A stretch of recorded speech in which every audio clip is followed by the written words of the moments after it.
கர்த்தருடைய பரிசுத்த நாமம் மகிமைப்படட்டும். இந்த அருமையான காலை வேளையில் கர்த்தர் நம்மளோடு பேசுகிற வார்த்தை 1 கொரிந்தியர் 1:10 சகோதரரே, நீங்கள் எல்லாரும் ஒரே காரியத்தை பேசவும் பிரிவினை இல்லாமல் ஏக மனதும் ஏக யோசனையும் உள்ளவர்களாய் சீர்பொருந்தி இருக்கவும் வேண்டுமென்று நம்முடைய கர்த்தராகிய இயேசு கிறிஸ்துவின் நாமத்தினாலே உங்களுக்கு புத்தி சொல்லுகிறேன். அற்புதமான அருமையான வசனம் தேவச்சனங்களே.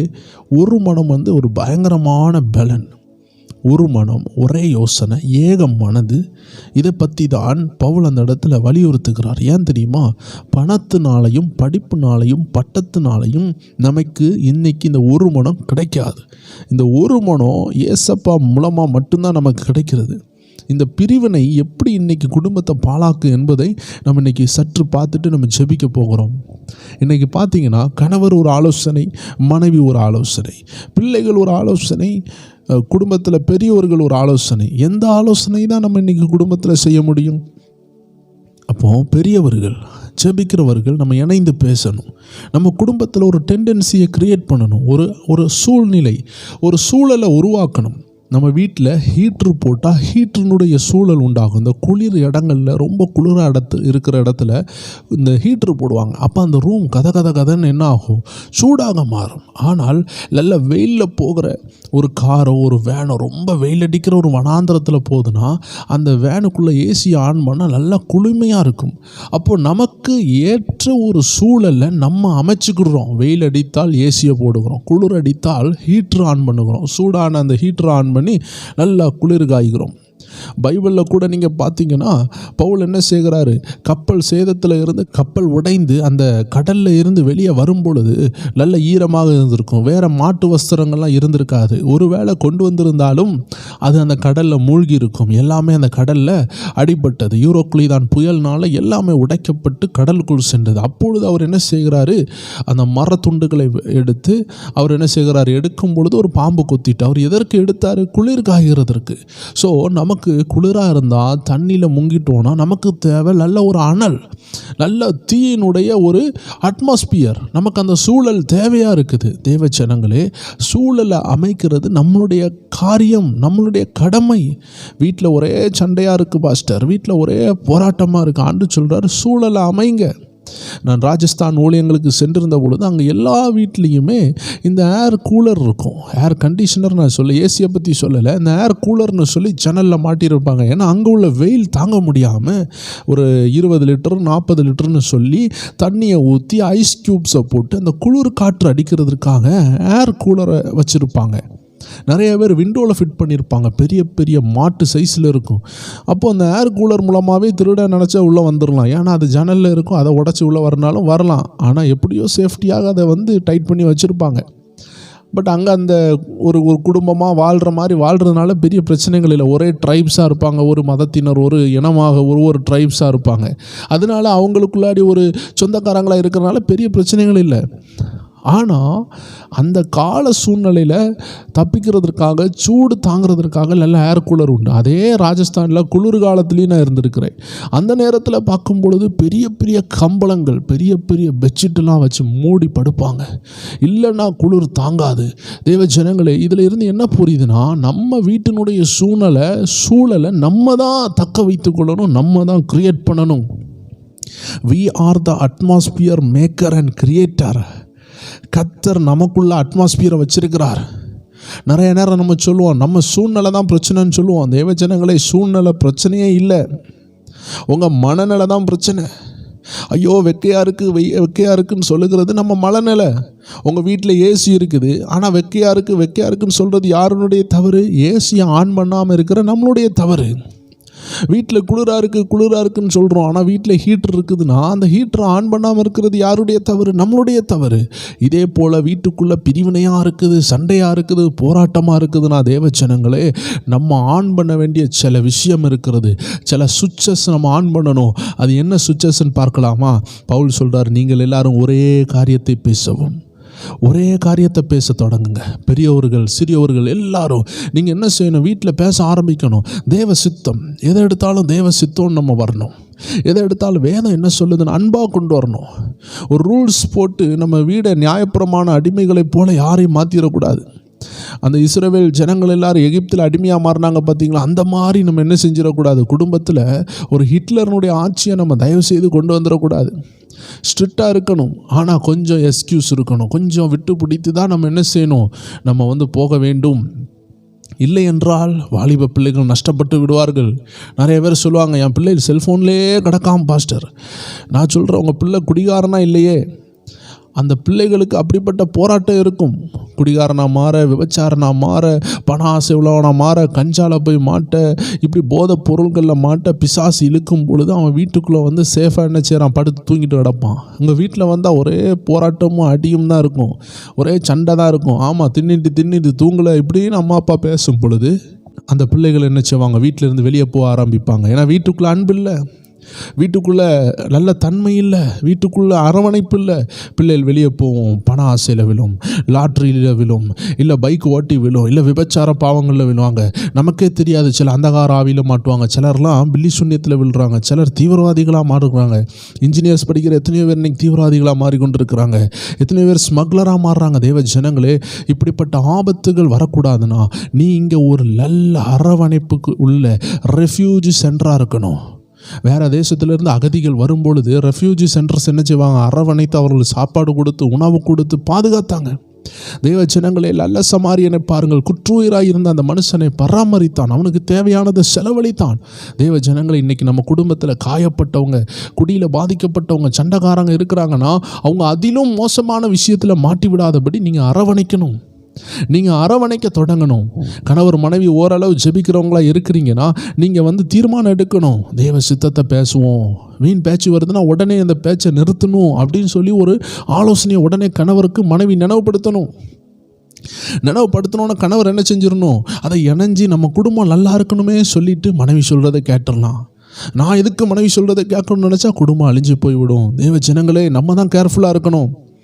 ஒருவேளை மனைவி தேவையில்லாமல் புலம்ப ஆரம்பிக்கிறாங்கன்னா நம்ம பேசி வச்சுருக்கணும், நம்ம பைபிள் படி வாழணும், பைபிள் சொல்கிற மாதிரி இருக்கணும், தேவ சித்தம் தான் நம்ம குடும்பத்தில் இருக்கணும்னு சொல்லி நம்ம நினைவுபடுத்தணுன்னா அந்த விஷயத்தை உடனே மனைவி என்ன செஞ்சிடணும், நிறுத்திடணும். புலம்புறதை நிறுத்திடணும், மகனை ஏசுறதை நிறுத்திடணும். நீங்கள் ஏசி ஒன்றும் நடக்காது. வேதம் சொல்லுகிறது, மனுஷனுடைய கோபம் தேவனுடைய நீதியை பிறப்பிக்காது. உங்கள் பிள்ளையை நீங்கள் ஏச உங்கள் மகனை நீங்கள் ஏச அவனுக்குள்ள வெறுப்பு உண்டாகும், உங்கள்கிட்ட பேசவே மாட்டான், உங்கள் மூஞ்சை பார்க்குறதுக்கு அவனுக்கு பிடிக்காது. ஏன் உங்கள் கணவருக்கு இன்றைக்கி உங்கள் மூஞ்சை பார்க்க ஏன் பிடிக்க மாட்டேங்குது? ஏன்னா அவர்களுக்கு ஏற்ற தன்மைகள் நீங்கள் விட்டு கொடுக்கணும். அவர்கள் சூடாக வராங்கன்னா நீங்கள் கூலாக இருக்கணும், அவங்க கூலாக வராங்கன்னா நீங்கள் சூடாக இருக்கணும். இவ்வளோ தான் விஷயம். அதுக்காக தான் ஆண்டு நம்மளை படைச்சிருக்கிறார். ரொம்ப ஆச்சரியமான தன்மை. இதற்காக தான் ஆண்டு அழைச்சிருக்கிறார். அதான் பவுல் சொல்கிறார், தயவு செய்து என்ன செய்யுங்க, ஒரே காரியத்தை பேசுங்க, பிரிவினை இல்லாமல் ஏக மனசாக இருங்க, ஏக யோசனையாக இருங்க. தேவ ஜனங்களை, ஆண்டவரை பற்றியே பேசி கொண்டு இருங்க. ஆவிக்குரிய வாழ்க்கையில் வளரணும்னு பேசுங்க. பிள்ளையினுடைய திருமணமாக அத்தனை பவுன் வேணும், அத்தனை காரியம் செய்யணும் அப்படி பேசாமல் கிறிஸ்துவுக்குள் உள்ள ஒரு மாப்பிள்ளை வரணும், இல்லை கிறிஸ்துவுக்குள் உள்ள ஒரு மணமகள் கிடைக்கணும், அந்த பேச்சை பேசுங்க.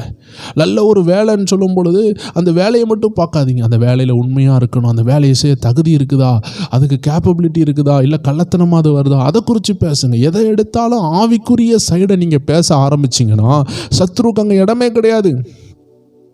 ஒரு வீடு கட்டுறதா இருந்தாலும் சரி, தேவ சித்தமா, அது இப்போ செய்யணுமா, இல்லை அது வீண் செலவாகுமா, இதுக்கு இப்போ தேவையா, அதை அந்த ஆவிக்குரிய விஷயங்களை பேசி பாருங்கள். கண்டிப்பாக உங்கள் வீட்டுக்குள்ளே ஒரு மனம் இருக்கும். நிறைய பேர் சொல்லலாம், என் புருஷன் குடிகாரம் பாஸ்டர், நான் சொன்னாலும் கேட்க மாட்டார். கவலைப்படாதீங்க, நீங்கள் உங்கள் பிள்ளைகளோடு இணைஞ்சிருங்க. உங்களுக்கு யாருமே ஒரு மனம் கொடுக்கறதுக்கு கம்பெனிக்கு வரலன்னா நீங்களும் கத்தரும் ஒரு மனமாக இருங்க. நீங்கள் கத்தர் சொல்கிறத கேளுங்க. நீங்கள் ஏன் அவங்கள கண்டு புலம்பிகிட்டு இருக்கிறீங்க? வீட்டில் ஒருத்தனும் கோத்திரத்தில் ஒருத்தனை ஆண்டு தருவார். அவங்க கரெக்டாக இருந்துட்டால் மற்ற எல்லாரையும் தொட்டுருவார். அதனால் எனக்கு யாரும் சப்போர்ட் இல்லை பாஸ்டர், அதனால் என்னால் இருக்க முடியாதுன்னு சொல்லாதீங்க. நீங்களும் கத்தர் ஒரு மனமாக இருங்க. கத்தர் சொல்கிறது நீங்கள் கேளுங்க.